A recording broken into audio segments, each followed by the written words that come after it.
So, wir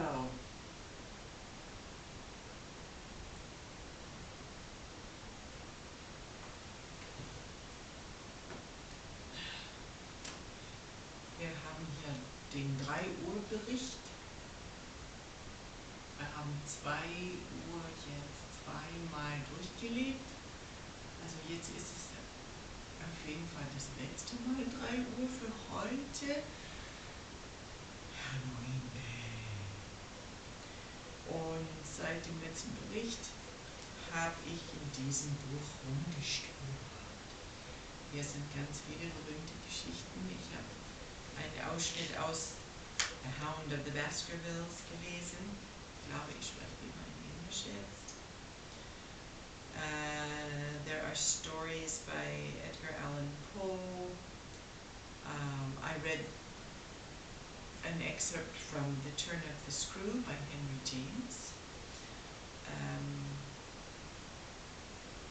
Edgar Allan Poe was a bit too heavy going for me.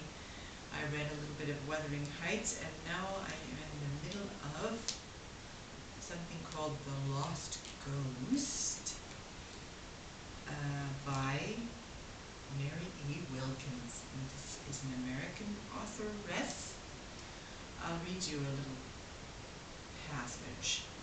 It's a story about 2 ladies and their young boarder living with a young ghost.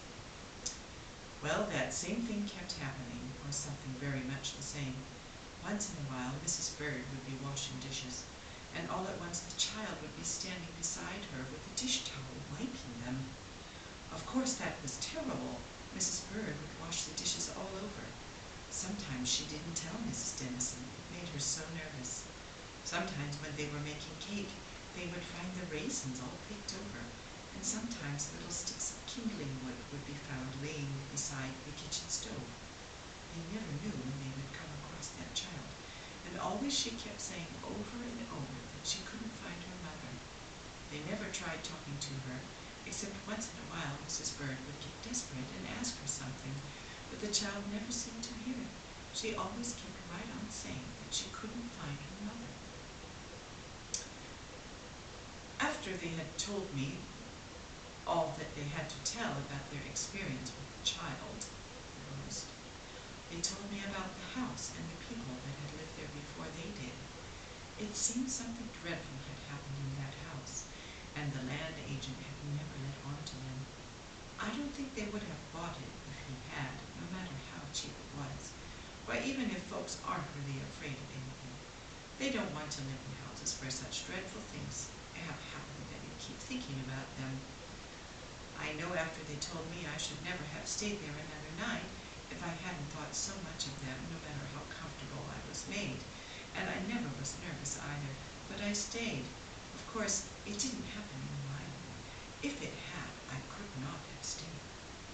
What was it? Asked Mrs. Emerson in an awed voice.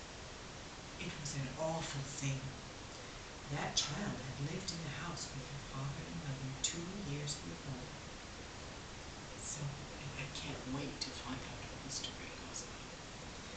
Right now, it's time for our tribute to Helen Doron, working backwards. We are going to read an excerpt from Paul Ward's World. There he is again, Paul Ward. A cartoon strip. And I think we will read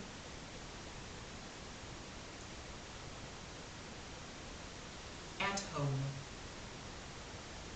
where I wish I were in bed right now. Good afternoon. Now let's meet my family and see my home. Come on, let's go inside. Well, you might as well see the pictures. This is my family.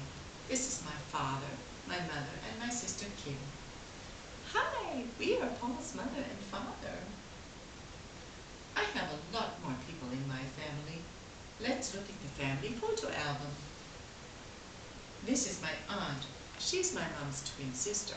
Her name is Aunt Jessie. My mom also has a brother. His name is Uncle Richard. His wife and my two cousins, Alexander and Allison, are in this photo with him.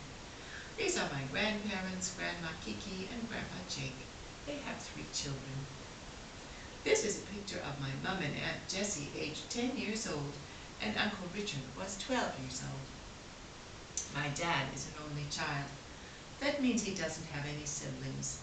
My dad's parents are Grandma Susie and Grandpa Sam. My grandfather and grandmother visit us a lot because they live close to us.